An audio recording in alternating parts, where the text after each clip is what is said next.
Estamos en el piso del estudio de la gráfica con un artista, con un escultor, Oscar de Bueno. Primero, muchas gracias por estar en la radio y en el programa, Oscar. No, gracias a ustedes por la invitación.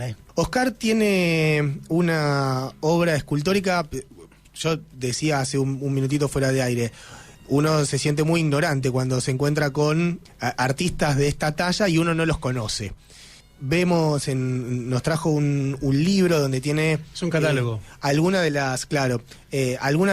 las obras que fue haciendo en estos últimos 30 y tantos años, la cotidianeidad de lo sacro, y claro, tiene menciones y participaciones desde mediados de la década del 80 y quizás alguna antes que haya empezado, y son muy llamativas estas esculturas. Además, Oscar es docente de lo que hoy se conoce como UNA, anteriormente LIUNA, de la Universidad Nacional de las Artes. Oscar, lo primero que se me ocurre preguntarte es, yo tengo la sensación, alguna vez escuché que era muy fácil hacer una escultura, que bastaba sacar lo que sobraba de una piedra y ahí adentro estaba la escultura. Ahora, cuando uno ve alguna de las muestras del catálogo, es como difícil pensar que esto puede haber salido de adentro de una piedra, porque combina muy distintos materiales. Sí, mirá, bueno, la frase que haces referencia la dijo un principiante que era Miguel Ángel Buonarroti, ¿no? Él, desde su genialidad, un gran tallador del mármol, de ese lugar decía que la escultura ya estaba dentro, solamente sacaba lo que sobraba. En verdad, lo que nos estaba queriendo decir es que el arte es producto de la intención del hombre sobre la materia. Más que nada eso nos quería decir. Mi producción artística, trabajo, sí, algo de piedra, pero como bien marcás, hay también una mixtura de materiales. La técnica que yo utilizo desde hace ya unas cuantas décadas es el ensamble. Trabajo combinando el metal, la chatarra, la madera, las maderas duras como el quebracho, maderas que tienen una carga simbólica muy especial, ¿no? Sobre todo si la vinculamos al quebracho del Durmiente, el ferrocarril, los ferrocarriles argentinos. Es decir, en la obra, vos me preguntabas recién si es fácil, y Dalí, con cierta ironía, que no comparto, él decía que abocarse al arte es fácil o imposible. Y yo diría que no, porque el arte se estudia. Para hacer esto se estudia, y por eso es tan importante y fundamental en las comunidades que estén las escuelas de arte y las universidades de arte.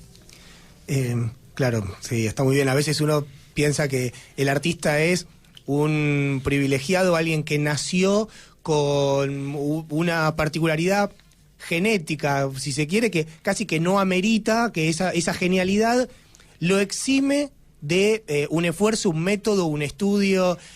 Yo que me dedico a las letras, siempre tengo presente García Márquez, cómo contaba el laburo infinito que tenía que hacer para escribir una hoja, y apenas una hoja. Y en esto vos sos, además, trabajador de la educación.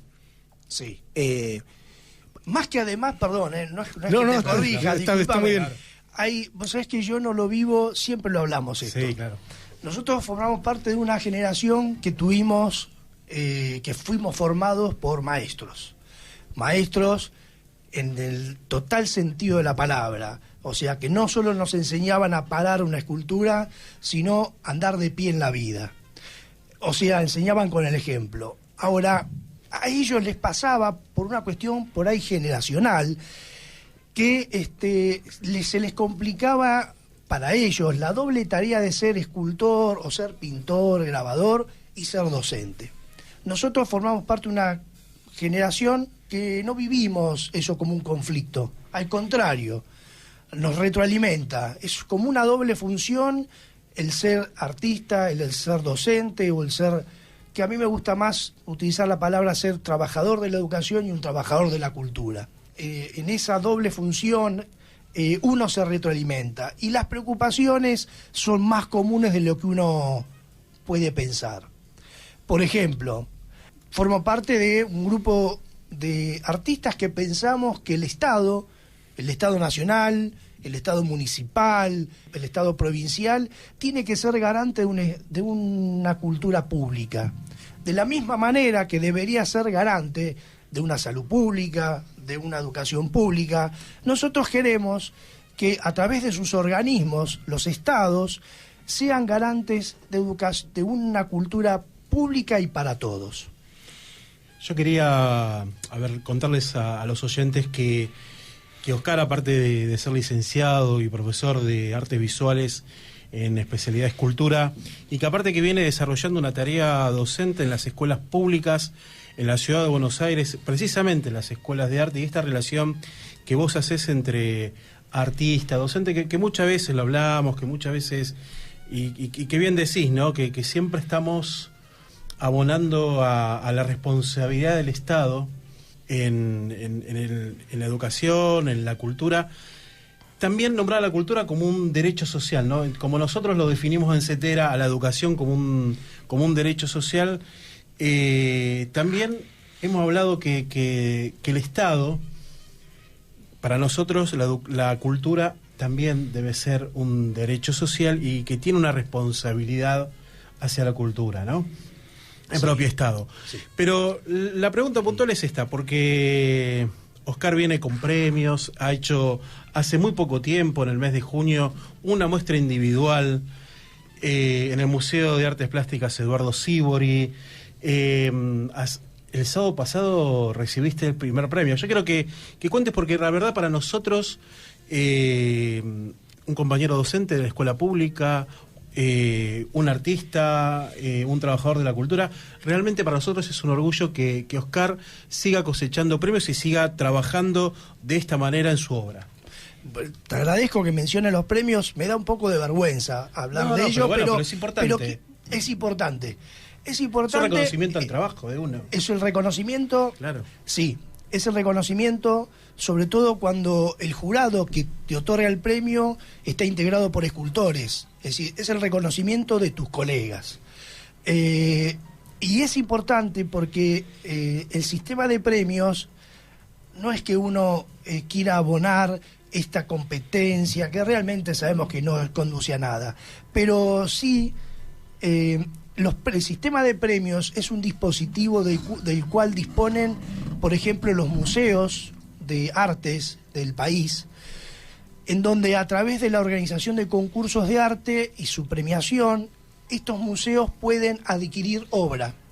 Entonces, por ejemplo, hacés mención, Carlos, recién al premio que me otorgaron el sábado pasado, que fue la primer trienal de escultura a nivel nacional, que organiza Quilmes, la ciudad de Quilmes, en donde el Museo de Artes Visuales Víctor Roverano adquiere las obras.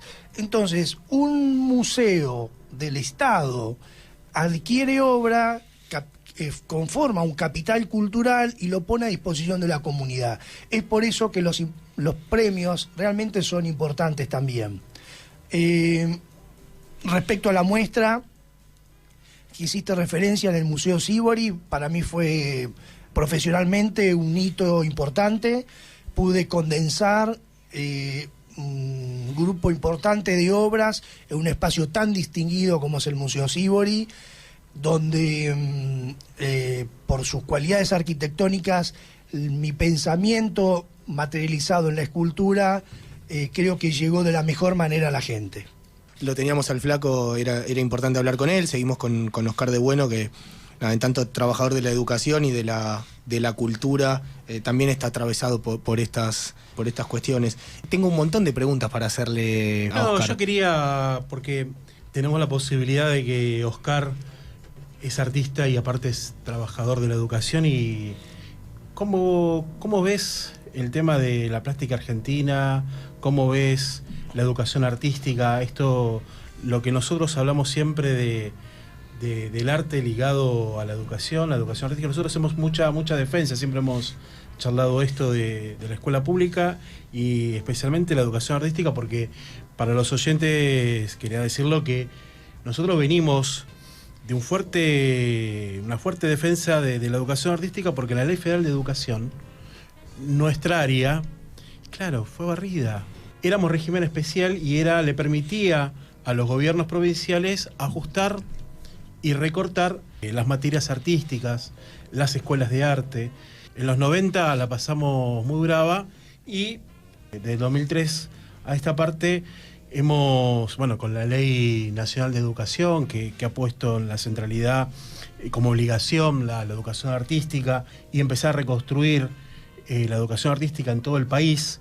¿Cómo ves en la ciudad de Buenos Aires esto? Sí, mira, no es fácil hacer un resumen, ¿no?, de lo que pasó en estos años en la educación, porque la educación artística fue atravesada por todas las crisis, ¿no?, de estos últimos años. Como bien decías, la Ley Federal de Educación de los 90 desarticuló la educación del país. Hizo que la educación deje de ser sistémica, ¿no? Y dentro de eso, las escuelas de arte y las escuelas técnicas creo que fueron donde más pasaron el rastrillo. Sí, claro. A nivel presupuesto, en cuanto a los contenidos, en cuanto a las materias, en cuanto a los espacios áulicos. La nueva Ley de Educación Nacional recompuso. Creo que generó el instrumento legal para que la educación vuelva a ser sistémica, que los títulos, pensemos que las escuelas de arte, de bellas artes, de artes visuales, las de música, todas esas escuelas otorgan un título docente. En su momento eran magisterios, ahora profesorados. Esos títulos, con la nueva Ley de Educación Nacional, vuelven a tener validez nacional. Y nuestros jóvenes, nuestras chicas que estudian, sea cual fuera el distrito, como egresados pueden desempeñarse en todo el país, cosa que no pasaba con la ley federal. O sea, al país lo habían desmembrado. Cuando te desmembran el sistema educativo, como fue con los ferrocarriles, te cortan las vías de comunicación. Eso se ha ido recomponiendo, pero no alcanza, ¿no? En la educación, todo lo que hagamos nunca va a alcanzar. Ahora, ¿qué estamos asistiendo? Estamos asistiendo a una crisis económica que está impactando en la economía de los estudiantes. Esto lo estamos viendo. Lamentablemente les cuesta, les está costando a las chicas y los chicos adquirir los materiales. Estoy hablando desde lo cotidiano, no quiero ser liviano porque hay que esperar estadísticas, hay que esperar, ¿no?, porque esto lo estamos viendo ahora, pero en el día a día nosotros vemos que a los alumnos en el aula les cuesta. Respecto a lo que está pasando en el arte, como vemos, o sea, punto aparte, ¿no?, quiero volver para atrás. Respecto a nuestras escuelas y universidades de arte, son nuestras canteras, son nuestros semilleros en el campo de la cultura. La mayoría de nuestros destacados agentes de la cultura son egresados de nuestras escuelas y universidades públicas, también de las privadas, ¿por qué no nombrarlo?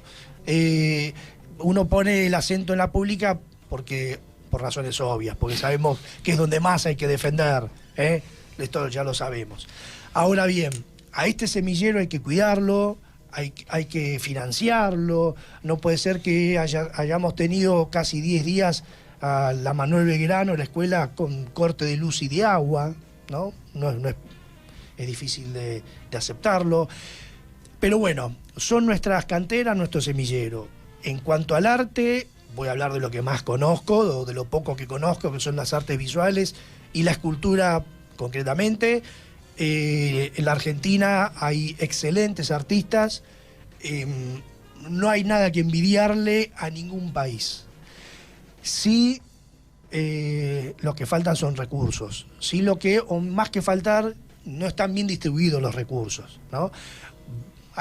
Los que tuvimos alguna suerte de caminar un poquito a algún otro país, vemos que hay disponibilidad, hay más recursos económicos, los proyectos artísticos fluyen con más naturalidad. Lamentablemente en la Argentina, cada vez que hay un proyecto artístico, parece que estuviera fundamentando la Biblia, o te piden que fundamentes, no sé, el libro más sagrado, cuando tendría que ser más cotidiano. Todos los pueblos, todas las comunidades tienen en sus calles las obras de sus artistas. En la Argentina eso es una deuda pendiente. Pasa el tiempo rapidísimo cuando uno escucha cosas interesantes. acabamos de decir hace un rato que hemos defendido la enseñanza de las artes. Y yo quisiera que le dijeras a los papás y mamás, vecinos de Barracas y de La Boca que nos escuchan por la gráfica, además de los docentes, ¿qué desarrolla la plástica en un chico, en un adolescente? Desarrolla, como todas las artes, las cualidades que tiene una persona, las potencia. No somos todos iguales. Y el arte lo que hace es que se magnifique esas cualidades personales. Hay quienes son más racionales, hay personas que son más intuitivas, los hay más sanguíneos, los hay más reflexivos, los hay más habilidosos. El arte es el gran proyecto de la inclusión, porque nos incluye realmente a todos. Hay espacio para todos.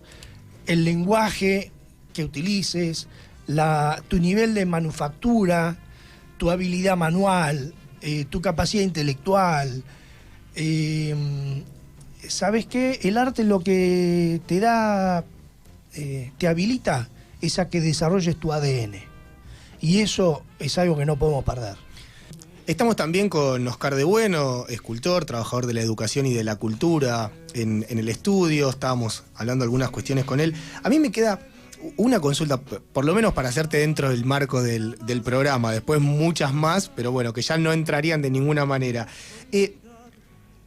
Vos trabajás con artistas en formación, con trabajadores de la cultura en formación en el UNA. A ver... Sí, los alumnos. Claro, claro. Sí, los jóvenes. Alguien dijo que ya un joven que entra a una escuela, universidad de arte, ya es un artista. No sé si están así, pero por supuesto, cuando ingresan, no es el inicio, ¿no? Claro. No es el inicio. En todo caso, cuando empiezan su formación sistematizada, lo que hacen es empiezan a organizar su conocimiento, empiezan por ahí por la formación más disciplinar, el tema de las técnicas, y a medida que van pasando los años, bueno, como en toda formación, las chicas y los muchachos van profundizando en el conocimiento y sobre todo, que es lo más importante, se van conociendo ellos mismos y van dilucidando qué es lo que quieren decir. ¿Qué es lo que quieren hacer con el arte? Hay muchos caminos. Lo que sí podemos decir es que nunca el arte es neutral. El arte nunca es neutral, nunca lo fue, nunca lo va a ser, por la sencilla razón que lo hacen seres humanos, y el ser humano no es neutral. En cada acto, en cada palabra, siente una posición. Estamos en el piso del estudio de la gráfica con un artista